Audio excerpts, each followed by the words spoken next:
Welcome to the Slop Temple. We pray this video helps. In this video, I will explain how to change Nissan Altima rear brake pads. First, gather your essential tools, including a jack, a lug wrench, and a C-clamp. Next, ensure your vehicle is securely lifted and supported on jack stands for safety. Then, use your lug wrench to remove the lug nuts and carefully take off the rear wheel, exposing the brake components. Now, let's focus on the brake caliper. You'll need to locate and remove the two guide pin bolts that hold the caliper in place. Once those are out, gently slide the entire caliper assembly off the brake rotor.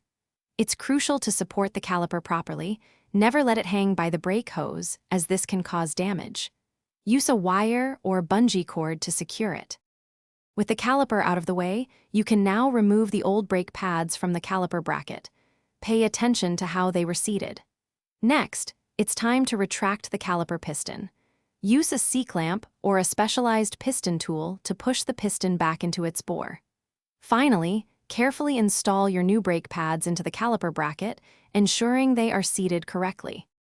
To reassemble, carefully slide the caliper back over the new pads and rotor. Reinsert and tighten the two guide pin bolts securely. Once the caliper is back in place, mount the wheel back onto the vehicle, tighten the lug nuts, and lower the car. Before driving, pump the brake pedal several times until it feels firm. This ensures the pads are seated correctly. Thanks for watching. Consider subscribing if we helped you.